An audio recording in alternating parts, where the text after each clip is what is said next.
আসসালামু আলাইকুম, সবাই কেমন আছো আপুরা? আলহামদুলিল্লাহ আমি ভালো আছি।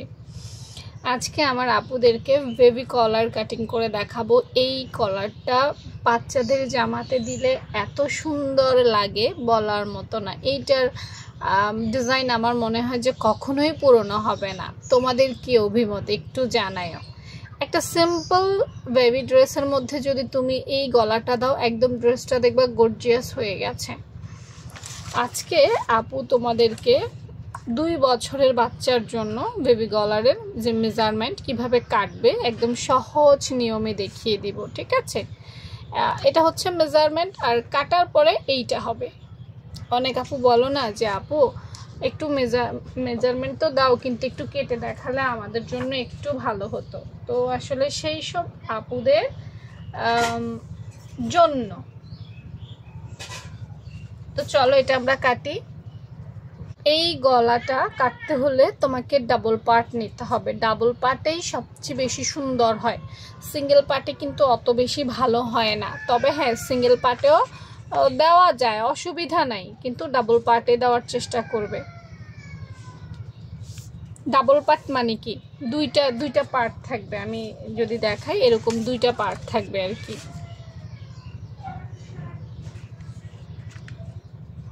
অনেকে সিঙ্গেল পার্ট ডাবল পার্ট বোঝো না, সেজন্য দেখাই। এই গলাটা কাটতে হলে এই রকম 1 2 3 4 এরকম 4টা পার্ট থাকবে। এবং তুমি চাইলে সামনের পাটও দিতে পারবে, আবার তুমি চাইলে পেছনের পাটও দিতে পারবে। দুইও পাশেই, সামনে পেছনে দুইও পাশেই তুমি এই ডিজাইনটা দিতে পারবে। আর একান্তই কাপড় কম থাকলেও তুমি সামনের পাটে দিতে পারবে, মানে এই ডিজাইনটা সব জায়গায় চলে। টোটাল কথা হচ্ছে এইটা। তো আসো আপু এই মেজারমেন্টের উপরে ডিপেন্ড করে দেই। দেখো গলার পাশে হচ্ছে 1.5, লম্বা হচ্ছে 3.25। হ্যাঁ, তো আমাদের এখানে প্রথমেই আমরা গলার মেজারমেন্ট নিব 1.5 ইঞ্চি। একের পর এই 1.5 ইঞ্চি, নিচেও 1.5 ইঞ্চির মধ্যে একটু মার্ক করি।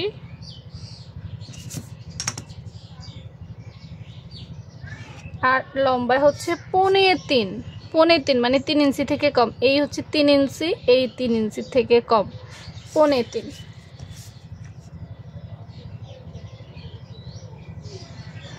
এই হ্যাঁ, আমাদের মূল গলার মেজারমেন্ট হয়ে গেছে। এরপর গলাটা সুন্দর করে কিন্তু তোমাদেরকে ড্র করতে হবে। আর আপুর গলার কাটিং স্কিল দেখে নিও, পারফেক্ট গলা কিভাবে কাটবা সেগুলোর ক্লাসও কিন্তু আছে।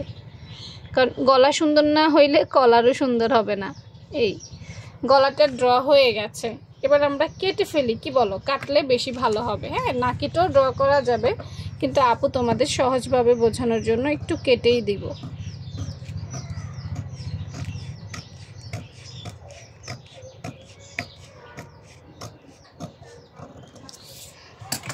ওকে, কেটে দিলাম। এরপর দেখো আপু একটু দেখাই, এই মেজারমেন্টের মধ্যে দেখো এখানেও 2, এখানেও 2, দেখতে পেয়েছো? 2 ইঞ্চি আছে। এই 2 ইঞ্চির মানে হচ্ছে যে আমরা যে বেবি কলারটা দিব এইটার ডিজাইনটা হবে 2 ইঞ্চি এইরকম। তুমি চাইলে আরেকটু বেশিও দেওয়া যায়, সমস্যা নাই, কিন্তু এটা যেহেতু 2 বছরের বাচ্চা, বেশি দিলে আবার বেশি বেমানান লাগবে। সব দিক দিয়ে আমরা ঘুরিয়ে ঘুরিয়ে দিব। দেখো একবারে কেটে ফেলার পারফেক্ট কাটিং স্কেলটা একটু খেয়াল করো।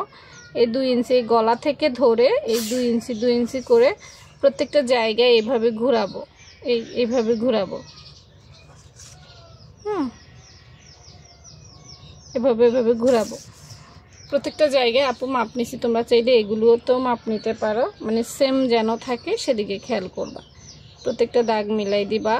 নতুন আপু যারা আসো আর যারা অভিজ্ঞ তাদের আসলে এরকম করতে হয় না, তারা চোখের আন্দাজেই কেটে ফেলতে পারে। তো নতুন আপুরা তো পারেই, তাদের উদ্দেশ্যে দিয়ে কি হবে বলো? ওরা তো এমনিতে আলহামদুলিল্লাহ আমার চাইতে ভালো পারে। আচ্ছা, তো এইভাবে একদম 4 দিক দিয়ে সমান করে এভাবে নিবা। এরপর এটাও আমি কেটে ফেলবো।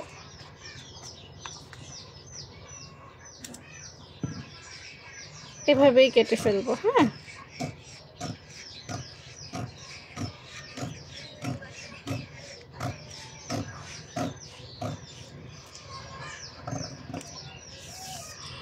দেখো এভাবে কাটার পর আমাদের এটা কিন্তু একটা নর্মাল গোল গলা হয়েছে, তাই না?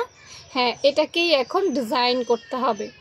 এইটুকু কিন্তু আমরা সবাই কাটিং করতে পারবো বা পারি। বন্ধ করে দিব। বন্ধ করে দিয়ে আমরা যদি এবার মেইন ডিজাইনে চলে যাই, বেবি কলারের খেয়াল করো এই জায়গাটা শুধু জাস্ট এরকম। তাহলে আমাদের কি করতে হবে, এই যে দিক দিয়ে দেখা যাচ্ছে সুন্দর করে রাউন্ড করে এই অংশটা ফেলে দিব। ব্যাস, শুধু এই অংশটাই তো ডিজাইন নাকি? আমরা যদি একটু বুঝে বুঝে করি ব্যাপারটা কিন্তু অনেক সহজ হয়ে যায়। তো এই কর্নারটুকু আমরা ফেলে দিব।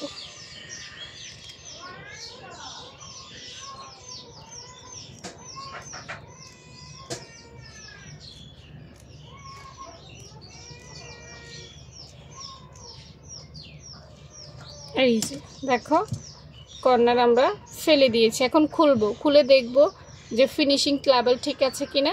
এরপর একটু ফিনিশিং হয়তো আমাদেরকে করতে হবে।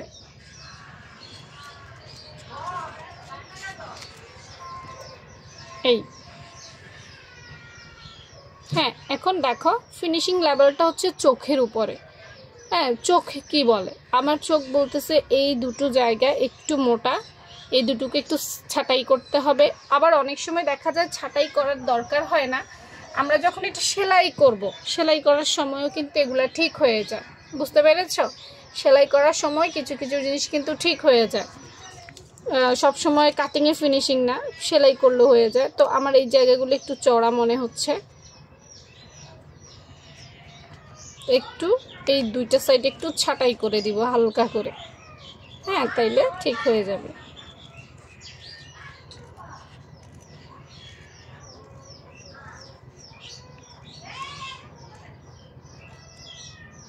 এই একটু মোটা মনে হচ্ছে এবং একটু ছাঁটাই করে দিলাম। দেখো আগের চাইতে একটু সুন্দর লাগছে, তাই না? এই ফিনিশিংটা আসলে অভিজ্ঞতা থেকে আসে, ফিনিশিংটা তোমার মাথা থেকে আসবে। ফিনিশিংটা আসলে কেউ কাউকে শিখাতে পারে না। হ্যাঁ, তোমার চোখে যদি মানে চোখের একটা মাপ আছে, সেটা দিয়ে ফিনিশিংটা আনতে হয়।